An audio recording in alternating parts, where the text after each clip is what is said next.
Captain Veltar pressed her three-fingered hand against the control panel and watched the red warning lights flash across her ship's bridge. The time's stellar drift times was dying around her. And she knew it. Metal groaned somewhere deep in the ship's belly. The air recycling system coughed and wheezed like an old animal taking its last breaths. "Status report," she said to her crew. Her voice stayed calm, but inside she felt the cold fear that had lived in her chest for 3 years. Kex Ha, her chief engineer, looked up from his station. His blue skin had turned pale with worry. "Captain, the quantum drives are at 15% power. Maybe less. The hull has microfractures on decks, 7 through 12. Life support is running on backup systems." Veltar nodded slowly. She had expected this news, but hearing it still made her stomach twist. Behind her, the bridge crew of 8 worked quietly at their stations. They all knew the truth. The Dominion hunters had been chasing them for 3 stellar cycles. 3 long years of running, hiding, and fighting when they had no choice. The hunters wanted to capture them alive. That was worse than being killed quickly. Everyone in the galaxy knew what happened to species the Dominion called inferior. They became slaves, test subjects, or worse. The hunters collected primitive races like trophies. "The nearest inhabited system is 4 jumps away," said Navini from the navigation station. Her voice was tired. They had all been tired for a long time. "But Captain, I do not think we can make even one more jump. The drives will fail." Veltar looked at the main screen. Stars filled the darkness of space, cold and distant. Somewhere out there, the hunter fleet was looking for them. Their ships were faster, stronger. And there were so many of them. 50 massive dreadnoughts that could crack planets. 200 cruisers armed with weapons that turned matter into nothing. Support ships beyond counting. "What about that system?" asked Zolmar, pointing at a small yellow star on the edge of their sensors. "It shows signs of primitive life." Veltar studied the readings. The system had 8 planets, and the third one from the sun looked promising. It had water, an atmosphere, and energy signatures that suggested basic civilization. Very basic. Their long-range sensors showed no warp signatures, no quantum communication arrays, no defensive platforms. "Primitive, how primitive?" she asked. Zolmar worked at his console for a few minutes. "Captain, I am reading electromagnetic radiation patterns that suggest radio communication, maybe some basic satellites. Energy output suggests they might have nuclear power, but just barely. No space defense systems at all. Perfect. A species that was advanced enough to help them repair their ship, but too primitive to understand galactic politics. The hunters would never think to look for them there. The Dominion ignored worlds without warp travel. They called them nursery planets, and left them alone until they developed enough to be worth conquering." "How far?" Veltar asked. 6 hours at our current speed," Navini reported. "But Captain, we will have to enter their atmosphere. The ship cannot make orbit safely." Veltar looked around her bridge. Her crew stared back at her with hope in their eyes. They were good people. Scientists, explorers, diplomats. They had been studying the Outer Rim territories when the hunters found them. For 3 years, they had been running instead of exploring. 3 years of fear instead of wonder. "Prepare for atmospheric entry," she ordered. "Send a basic mathematical sequence on all frequencies. Let them know we are coming in peace." The next few hours passed slowly. Veltar walked through her ship, checking on her crew of 200. They were afraid but hopeful. Some worked on emergency repairs. Others prepared trade goods they could offer the primitive aliens. Medical supplies that would seem like magic to them. Star charts of nearby systems that meant nothing to a planet-bound species but might impress them. Dr. Yundal, their chief medical officer, approached her in the corridor. "Captain, what if they are hostile?" Veltar considered this. "Their technology is centuries behind ours, even with our damaged systems. Our personal shields can stop their most advanced weapons. Our medical knowledge could cure diseases they cannot imagine fighting. We have nothing to fear from them." As they entered the planet's solar system, their sensors revealed more about the inhabitants. They called themselves humans. They lived on most continents of their world. Their cities were small but organized. They had basic aircraft and primitive space vehicles that barely left their atmosphere. Typical pre-warp civilization, said Keksa, reading the sensor data. They probably think they are alone in the universe. The planet looked beautiful from space. Blue oceans, white clouds, green and brown continents. It reminded Veltar of her own homeworld before the hunters came. She pushed that painful memory away and focused on the present. Begin descent, she ordered. The Time's stellar drift times shook and groaned as it entered the atmosphere. Warning alarms sounded as the damaged hull struggled with the pressure. Veltar gripped her command chair and watched the altitude readings drop. 10 kilometers. 5. 2. They landed in a desert area with mountains in the distance. The impact was harder than she wanted, but they were down safely. Immediately, her crew began damage assessments and emergency repairs. "Captain," called Zolmar from his station. His voice was strange, surprised. "We are receiving a response to our mathematical sequence. Already?" Veltar was impressed. Most primitive species took days or weeks to respond to first contact signals. "Put it on speakers." A series of mathematical replies filled the bridge. Prime numbers, then the Fibonacci sequence, then something more complex. The humans were showing they understood mathematics and could think logically. Good signs for peaceful contact. "How long until they arrive?" she asked. Zolmar checked his readings. "Based on their technology level, I estimate 2 to 3 days for them to organize a response team and travel here." Veltar nodded. That would give them time to prepare a proper first contact protocol. They would approach carefully, show the humans some basic technology, and request help with repairs. In return, they could offer medical knowledge and simple devices that would advance human civilization by decades. But as she looked at the sensor readings one more time, something bothered her. The mathematical responses had come very quickly. Too quickly for a primitive species. And some of the mathematical concepts the humans had used were quite advanced. She shook her head. She was being paranoid. Fear from 3 years of running made her see threats everywhere. These were just clever primitives. Nothing more. Outside, the alien sun was setting over the desert landscape. Soon, they would meet the humans and begin repairs. Soon, they would be safe. Veltar settled back in her command chair and tried not to think about how wrong she might be. Veltar woke to the sound of her communications officer shouting across the bridge. "Captain, we have vehicles approaching from the north, multiple contacts, moving fast." She jumped from her rest chair and rushed to the main screen. Outside their ship, the morning sun painted the desert in gold and red colors. But that was not what made her stare in shock. 6 vehicles moved across the sand toward them. But these were not the primitive wheeled machines she had expected. They floated above the ground without touching it.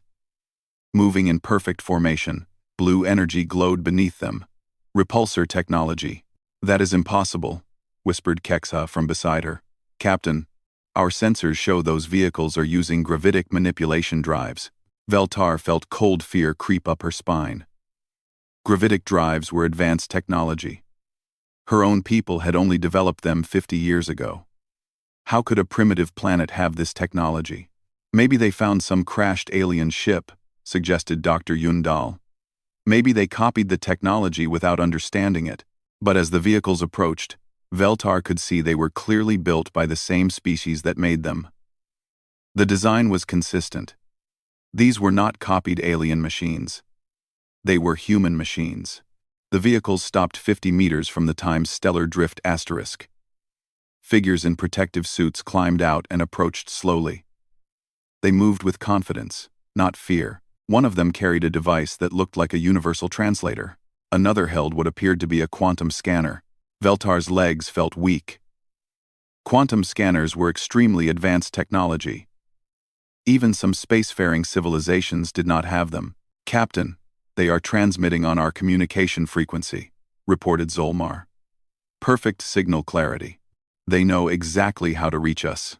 "Put them through," she said quietly. A voice filled the bridge. It spoke in perfect Zephyrian, with only a slight accent. Greetings, visitors from the stars. I am Dr. Sarah Chen of the United Earth Response Team. We received your mathematical signals and have come to offer assistance. Are you in need of repair or medical aid? Veltar stared at the communication panel. The human woman had spoken their language perfectly. The translation was flawless, showing understanding not just of words but of proper diplomatic protocol. How do they speak our language? Whispered Navini. Veltar activated the communication system. This is Captain Veltar of the exploration vessel times Stellar Drift ***. We are grateful for your response. We are indeed in need of repair assistance.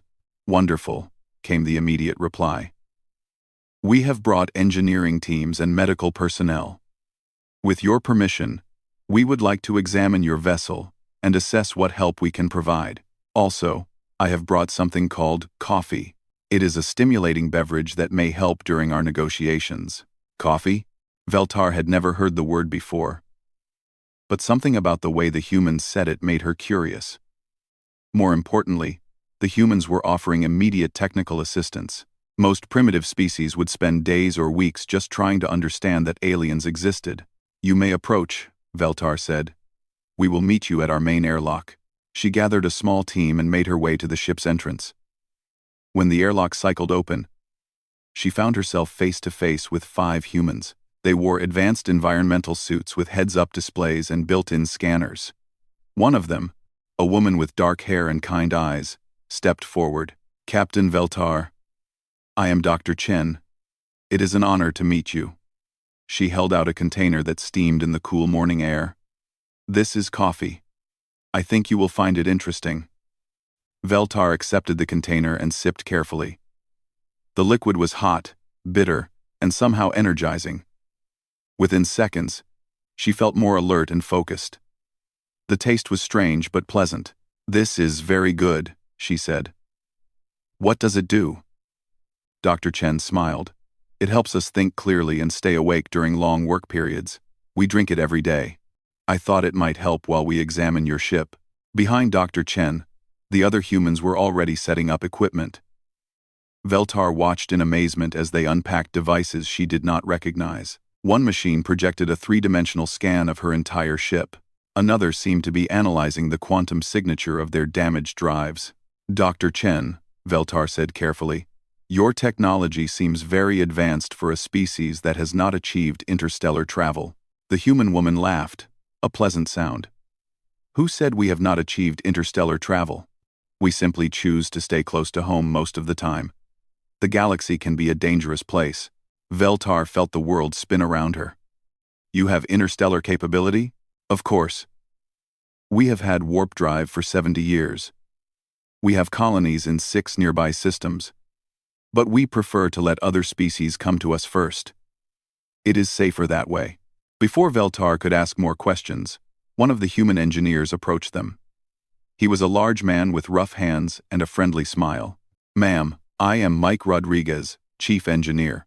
I have been looking at your ship's systems. He held up a data tablet showing detailed scans. Your fusion reactor is running at 60% efficiency because of improper magnetic containment field alignment. Your quantum drives have microfractures in the crystalline matrix. Your life support system is cycling inefficiently because someone installed the atmospheric processors backwards. Veltar stared at him. He had diagnosed their problems in minutes. Problems that her own engineers had been struggling with for months. Can you repair these issues? She asked. Mike grinned widely. Repair them? Lady, we can make them better than they were when your ship was new. Your fusion reactor could run at 140% efficiency with some simple modifications. Your quantum drives could be upgraded with crystalline enhancement technology. Your life support could be completely rebuilt with better components. That is impossible, said Keksha, who had joined them at the airlock. Those improvements would require technology far beyond what we have. Dr. Chen sipped from her own coffee container. Mr. Rodriguez is being modest. These are simple improvements we could make in a day or two. The real upgrades would take a week and give you capabilities you never imagined. Veltar felt dizzy. These humans were not primitive aliens who needed basic technology gifts. They were offering to improve Zephyrian systems with their own superior technology. "Dr. Chen," she said slowly, "what kind of civilization are you?" The human woman smiled again, but this time Veltar noticed something different about it. It was the smile of someone who knew many secrets. "We are the kind that enjoys helping visitors fix their ships, Doctor," Chen said. "We are also the kind that gets very upset when someone hunts peaceful explorers across the galaxy." Veltar's blood turned cold. "You know about the hunters?" "We know about many things, Captain. That is why we stay close to home and let others come to us first.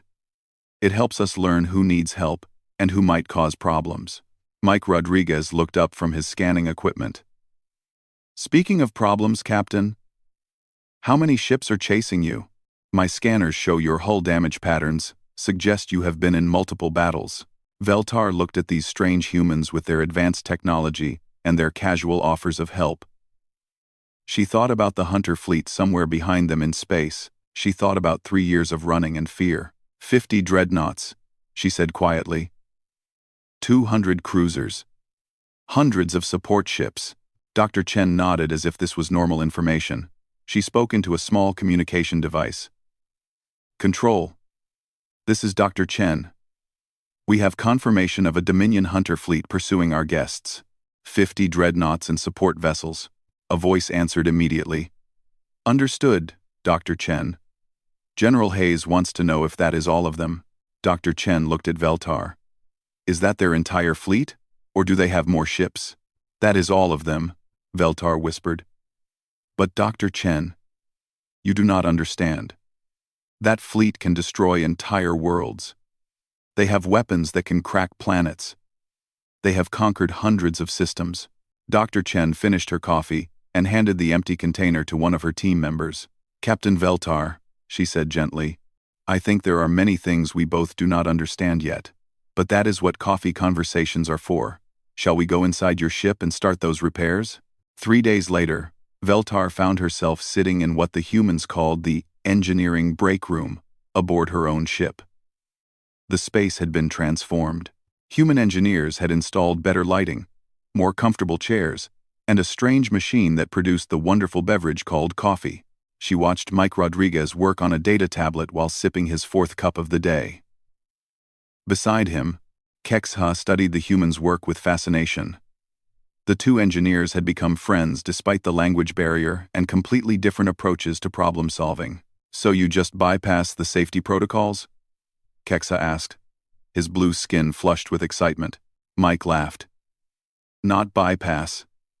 Improve. Look, your people build things to be safe, which is smart. But you also build them to never break, which makes them heavy and slow. We build things to work perfectly, and when they break, we fix them fast." Veltar had been watching this interaction for hours. Human engineering was like nothing she had ever seen. Where Zephyrians followed careful protocols and tested everything dozens of times, humans seemed to work by instinct. They would look at a problem, try 3 different solutions at once, and somehow find answers that should not work but did. Dr. Chen entered the break room carrying a new type of coffee. She had been introducing different varieties to the Zephyrian crew. This one smelled rich and dark. "Ethiopian blend," she announced. "Very strong. Perfect for late-night work sessions." Veltar accepted a cup gratefully. The caffeine affected her species similarly to humans. But the taste was what she truly enjoyed. Each variety had its own personality. Some were bright and energetic. Others were smooth and calming. This one tasted like adventure. "Dr. Chen," she said, "I must ask something that has been bothering me. Why are you helping us so much? Most species would demand payment or trade agreements." Dr. Chen sat down across from her. "Because you needed help, and we could provide it. Is there supposed to be more reason than that?" Veltar stared at her. "In 3 years of running from the hunters, we have met dozens of species. Some ignored us. Others demanded we leave their territory. A few tried to capture us for the bounty the hunters offer. You are the first to simply help. That is their loss, said Mike without looking up from his work. You folks are great. Your ship design is brilliant, even if your engineering is a bit conservative. And Kexha here understands quantum mechanics better than most of my colleagues. Kexha's skin turned darker with pride. Mike has shown me improvements I never imagined. Captain, they have given our ship capabilities that exceed our original specifications by 40%. Veltar knew this was true. Her ship was now faster, stronger, and more efficient than it had ever been. The humans had not just repaired the damage. They had enhanced everything. New hull plating that was lighter but stronger. Fusion reactors that produced more power while using less fuel. Quantum drives that could jump farther with perfect accuracy. Dr. Chen sipped her coffee and watched the engineering work through the transparent aluminum windows the humans had installed. Captain, tell me more about these Dominion hunters. We want to understand what you have been running from. Veltar set down her cup. This was the conversation she had been avoiding. They call themselves the Guardians of Galactic Order. They believe advanced species should rule over primitive ones. When they find a civilization they consider inferior, they give them a choice. Submit and become slaves, or be destroyed as a threat to galactic stability. And they decided your people were inferior? Asked Dr. Chen. We were exploring the Rim territories when they found us. They said we were too curious, asked too many questions about things that should not concern us. They declared us a potential threat to established order. Mike looked up from his tablet. They attacked you for being curious? They attacked us for existing in a way they did not approve of, Veltar said bitterly. They destroyed our colonies, captured our ships, enslaved our people. The Time's stellar drift. Times escaped because we were far from home when the attacks began. Dr. Chen's expression changed. The kindness remained, but something cold appeared behind her eyes. How many species have they done this to? Hundreds, over the last 1,000 years. They control most of the galaxy's trade routes. No one challenges them because their fleet is too powerful. Hundreds. Dr. Chen repeated quietly. She touched a communication device on her wrist. Control. Please connect me to General Hayes. A few seconds later, a new voice filled the room. It was crisp and professional, but Veltar could hear anger underneath it. Dr. Chen, this is General Hayes. I understand our guests have been sharing information about their pursuers. Yes, General. The situation appears to be more serious than we initially understood. The Dominion hunters have been enslaving and destroying civilizations for 1,000 years. There was silence for several moments.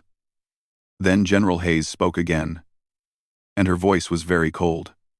Dr. Chen, I want a full briefing on Dominion capabilities and tactics. All available data. Understood, General. The communication ended.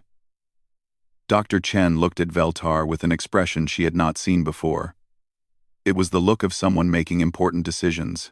Captain, I think it is time you met some more of our people. Over the next few hours, more humans arrived at the landing site. Veltar met General Patricia Hayes, a stern woman with gray hair and sharp eyes. She met Admiral James Park, who asked detailed questions about hunter ship designs and weapons. She met Dr. Elizabeth Warren, who wanted to know everything about Dominion politics and social structure. But the most unsettling meeting was with a quiet man named David Kim, who introduced himself simply as an analyst. He asked questions that made Veltar uncomfortable. How many species had tried to resist the Dominion? What happened to their homeworlds? Were there any surviving resistance groups? Mr. Kim, Veltar said finally, why do these things matter to you? David Kim looked at her for a long moment. Captain, how would you feel if you learned that bullies had been hurting people in your neighborhood for 1,000 years, and nobody had ever stood up to them? I would feel angry, she admitted. So do we, he said simply. That evening, Veltar found herself back in the engineering break room with Dr. Chen and Mike Rodriguez. They were drinking coffee and playing a human card game that involved strategy and deception. Veltar was terrible at it, but she enjoyed trying. Dr. Chen, she said as she lost another hand, your people seem very interested in the Dominion hunters. We are interested in anyone who hunts innocent people, Dr. Chen replied. She dealt new cards with practiced ease. We have a saying on Earth. Evil succeeds when good people do nothing. Why? But what can you do? Veltar asked. Even if your technology is more advanced than I thought. The Hunter fleet is enormous. 50 dreadnoughts could destroy most star systems. Mike Rodriguez grinned as he looked at his cards. Lady, I think you are still not understanding what kind of people you landed next to. What do you mean? Dr. Chen won the hand and collected the tokens they were using for betting. Captain, what did your scans show when you first entered our solar system? Veltar thought back to their arrival. Basic electromagnetic activity. Some satellites.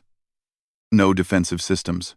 Exactly what we wanted you to see, Dr. Chen said. We have learned that the galaxy can be dangerous. So we prepared. Prepared how? Mike's grin became wider. Ever wonder why we were so ready to help you? Why we had advanced engineering teams standing by? Why we had translators and diplomats ready for first contact? I assumed you were efficient, Veltar said uncertainly. We were ready, Dr. Chen corrected. Because we have been expecting visitors for 50 years. Some friendly, like yourselves. Others, probably not so friendly. Veltar felt a chill run down her spine. What exactly are you saying? Dr. Chen finished her coffee and stood up. I am saying, Captain, that humanity has never liked bullies. And we have been preparing to meet them for a very long time. Outside the ship, the desert night was full of stars. But as Veltar looked up through the new transparent aluminum roof the humans had installed, she noticed something strange. Some of those stars seemed to be moving. Dr. Chen, she whispered. What are those lights? Dr. Chen followed her gaze and smiled. Those are not stars, Captain. Those are ships. Human ships. And tomorrow, I think it is time you saw what we have really built. Veltar barely slept that night. Every time she closed her eyes, she saw those moving lights in the sky. Ships. Human ships that had been invisible to her sensors until Dr. Chen pointed them out. She woke before dawn and made her way to the engineering section, where Mike Rodriguez was already working. He was always working, it seemed, fueled by endless cups of coffee and genuine enthusiasm for improving things. Morning, Captain, he said cheerfully. He led her to a new control panel he had installed. The screen showed her ship's sensor readings, but they looked completely different from before. Where yesterday she had detected empty space around Earth, now the display showed dozens of energy signatures. What am I looking at? She asked. The real picture, Mike said. We upgraded your sensors yesterday. Gave them the ability to see through our stealth fields. Veltar stared at the screen. Orbital platforms surrounded Earth like a protective shell. Space stations the size of small moons sat at the edge of the solar system. And everywhere. Ships, hundreds of ships. This is impossible, she whispered. Yesterday my sensors showed nothing. Yesterday your sensors showed exactly what we wanted them to show, Mike corrected. We have been hiding our real capabilities for decades. It keeps the neighbors from getting nervous. Dr. Chen arrived carrying a breakfast tray and 3 cups of coffee. Good morning, Captain. I see Mike has given you the full sensor upgrade. Dr. Chen, how many ships do you have? In this system, about 600 active vessels. But that is just our home defense fleet. Veltar felt weak. 600 ships was more than most galactic powers possessed. What do you mean, home defense? Ships that protect Earth and our inner colonies, Dr. Chen explained as if this was normal. We have exploration fleets, research vessels, mining ships, and other specialized groups scattered throughout local space. But your planet has no warp signatures, no obvious space infrastructure. How have you hidden so much? Mike grinned over his coffee cup. Stealth technology. Mostly. Also, we build things inside asteroids, on the far sides of moons, and in deep space, where nobody looks. Humans are really good at hiding things. Before Veltar could ask more questions, her communication officer's voice came over the ship's speakers. Captain, we are receiving a priority message from Earth Control. They request your presence at something called a briefing. An hour later, Veltar found herself in a large underground facility beneath the desert. The briefing room was filled with humans in military uniforms. At the front of the room, Admiral Park stood next to a massive holographic display. Ladies, gentlemen, and honored guests, Admiral Park began, we are here to discuss the Dominion Hunter threat and our response options. The hologram showed a star map of the local galactic region. Red markers indicated Hunter-controlled systems. Blue markers showed human territory. Veltar was shocked to see how much blue there was. Human influence extended far beyond Earth. Based on information provided by our Zephyrian friends, the Admiral continued. The Hunter fleet consists of 50 dreadnoughts, 200 cruisers, and approximately 400 support vessels. Total crew complement estimated at 2 million individuals. General Hayes stood up. Admiral, what are our current force levels? In this sector, we have 600 ships of various classes. Total crew complement, 800,000. However, our technological advantage is significant. The hologram changed to show detailed scans of Hunter vessels. Veltar recognized the designs from 3 years of bitter experience. Hunter dreadnoughts rely on plasma bombardment and quantum torpedo arrays, Admiral Park explained. Their shields are powerful, but vulnerable to specific frequencies. Their hulls are heavy but use standard alloy construction. And our capabilities? Asked another officer. Our ships use adaptive armor that becomes stronger when hit. Our weapons include gravitational compression beams, temporal displacement torpedoes, and reality distortion cannons. Our shields operate on 12 different frequency bands simultaneously. Veltar listened in growing amazement. The humans were discussing weapons she had never heard of. Reality distortion cannons? Temporal displacement torpedoes? These were theoretical technologies that most species considered impossible. Dr. Chen leaned over and whispered, "Do not worry, Captain. Most of those sound scarier than they actually are."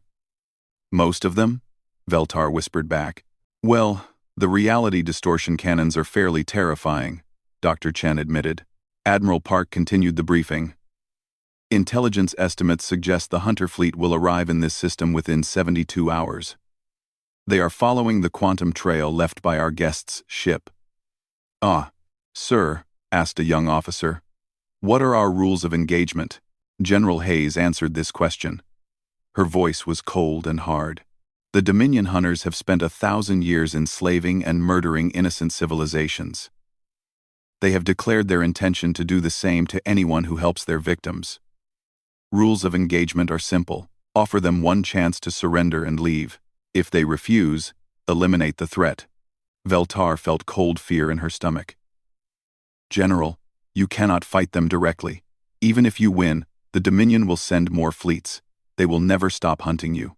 Captain, General Hayes replied, we appreciate your concern. But you are thinking like prey. We are predators. The hologram changed again. Now it showed the entire galaxy, with Hunter trade routes marked in red lines. There were hundreds of them, connecting thousands of systems. Intelligence analysis suggests the Dominion maintains control through fear, said David Kim, the quiet analyst Veltar had met earlier. They have never faced serious resistance. Their tactics rely on overwhelming primitive opponents with superior numbers and technology. But they do have superior numbers, Veltar protested. The Hunter fleet is enormous. This Hunter fleet? Admiral Park corrected. But the Dominion spreads its forces across the entire galaxy. They maintain control through the threat of retaliation, not through actual military strength in any one location. Dr. Chen touched Veltar's arm gently. Captain, may I ask you something? In 3 years of running, did you ever fight back? Of course, we defended ourselves when cornered. But did you ever hunt them? Did you ever attack their bases or supply lines? Veltar thought about this. No. We were trying to escape, not start a war. Exactly. Every species they attack thinks the same way. Fight defensively, try to escape, hope someone else will deal with the problem. But what if someone did not run? The implications hit Veltar like a physical blow. You are planning to attack them. We are planning to defend innocent people, General Hayes corrected. The fact that this requires attacking the attackers is unfortunate, but necessary. Admiral Park activated new displays. Our strategy is simple. Defeat this hunter fleet decisively. Capture their ships and interrogate their crews. Learn the locations of their bases and supply lines. Then begin systematic destruction of Dominion military infrastructure. You want to destroy the entire Dominion? Veltar asked in shock. We want to end their ability to hurt people, Doctor, Chen said simply. If they choose to surrender and reform their society, we will help them do that. If they choose to fight, we will defend ourselves and others. The briefing continued for 2 more hours. Veltar listened to humans discuss military tactics, logistics, and strategy with the same casual competence they had shown while repairing her ship. They talked about liberating enslaved worlds, establishing free trade routes, and creating galactic defense networks. When it ended, she found herself alone with Dr. Chen in a smaller room. Your people are insane, she said quietly. Why? Dr. Chen asked. You are talking about changing the entire galaxy. About fighting a power that has ruled for 1,000 years. About taking responsibility for millions of species you have never met. You have never met. Quote, Dr. Chen poured coffee from a small pot on a side table. Captain, let me tell you something about humans. We have a terrible weakness. We cannot stand watching bullies hurt innocent people. It makes us angry, and angry humans are very, very dangerous. But the cost of fighting is always high, Doctor, Chen interrupted. But the cost of not fighting is higher. How many species have the Dominion destroyed while good people did nothing? How many are suffering right now because everyone is afraid to act? Veltar sipped her coffee and thought about her own people. 3 years ago, they had been peaceful explorers and scientists. Now the survivors lived in hidden colonies, afraid to use their technology or venture into space. Dr. Chen, what if you lose? Then we lose fighting for something important. That is better than winning by hiding while others suffer. Through the room's window, Veltar could see the desert where her ship sat.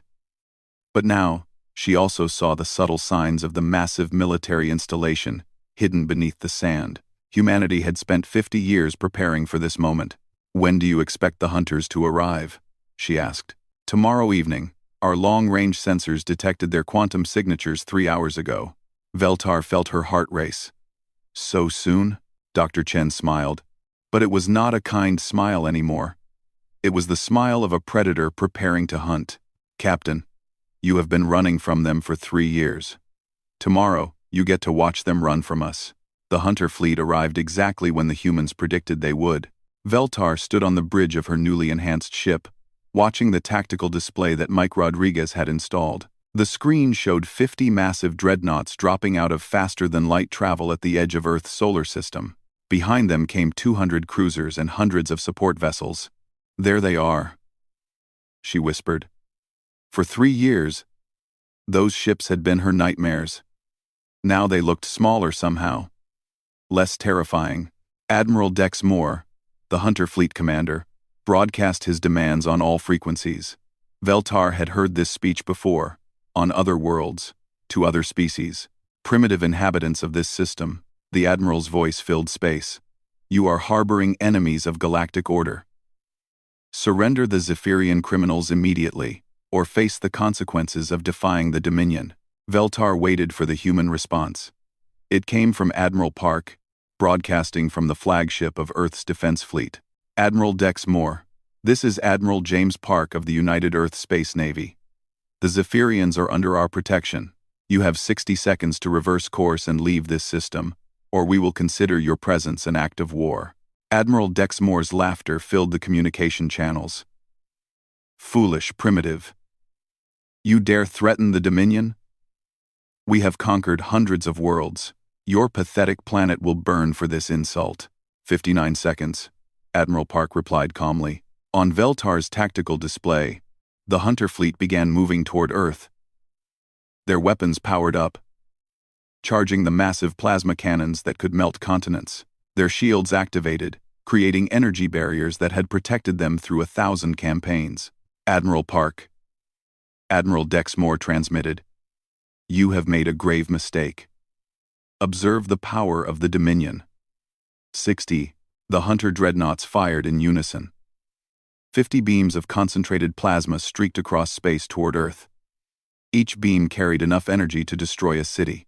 They never reached their target. Between the Hunter fleet and Earth, space suddenly filled with human vessels. They appeared without warning, materializing from stealth fields that had hidden them perfectly. 600 ships of impossible design, armed with weapons that bent the laws of physics. The plasma beams struck adaptive shields that absorbed the energy and grew stronger. Return fire came immediately. Not plasma or lasers, but weapons Veltar had never imagined. Gravitational beams that crushed Hunter ships like tin cans. Temporal torpedoes that aged enemy vessels into dust.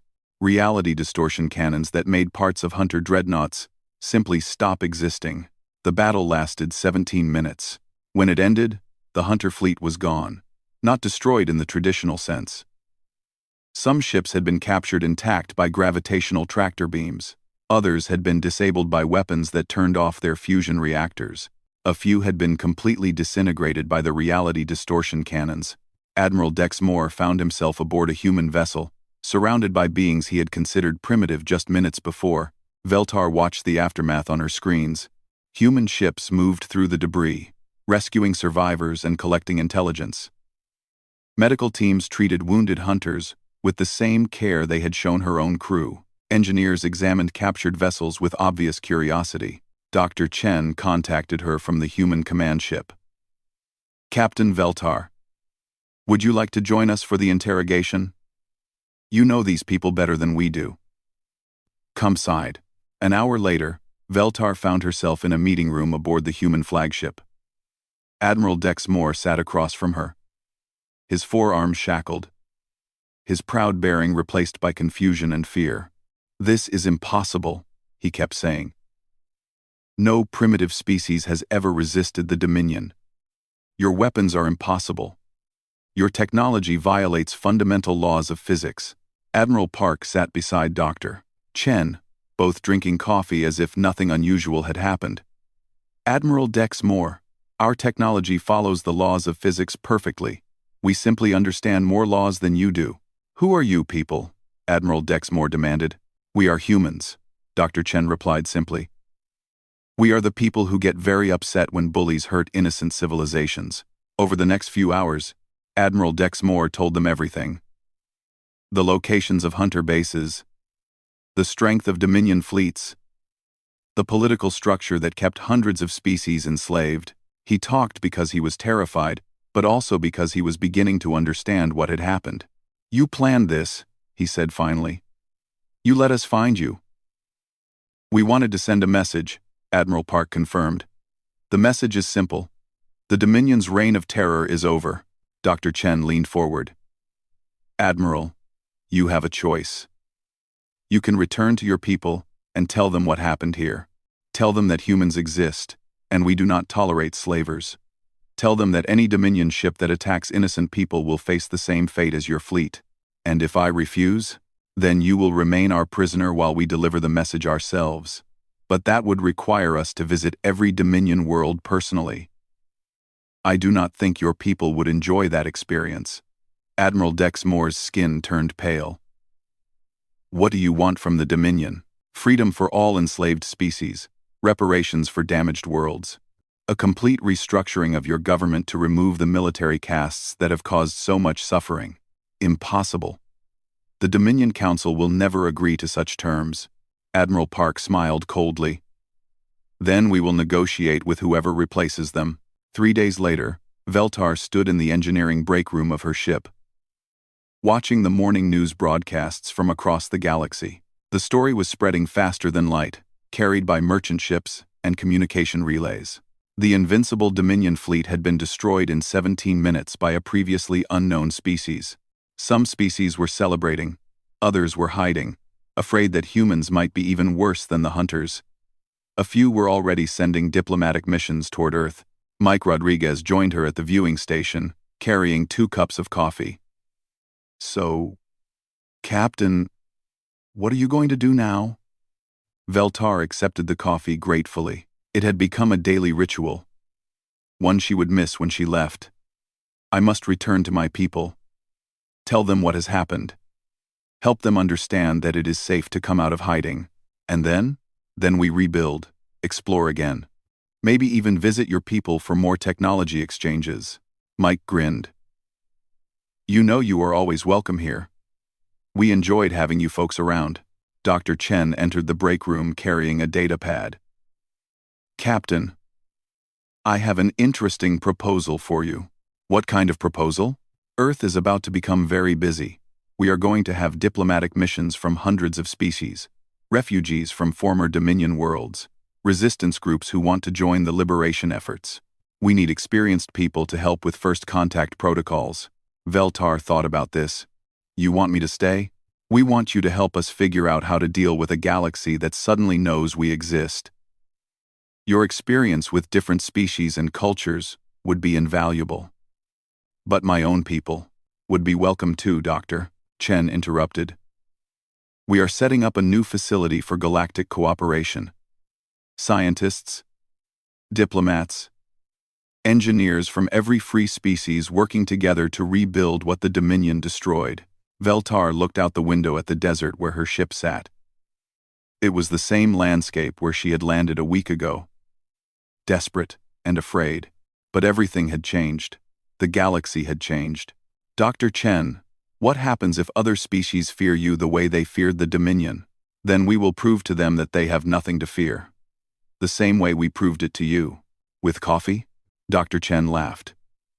Coffee helps, but mostly with patience, kindness, and the promise that we will always defend those who cannot defend themselves.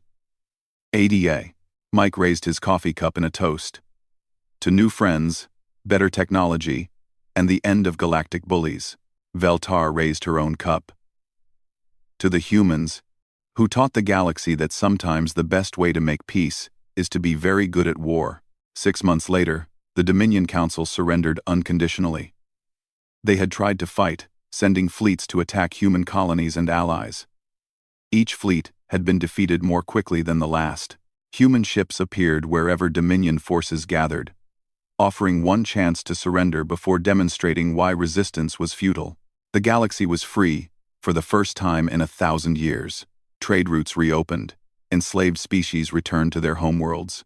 Former hunter bases became refugee centers and medical stations, and throughout known space, in diplomatic stations and research facilities, in trading posts and exploration ships, beings from hundreds of worlds shared a strange new beverage called coffee while planning a better future together.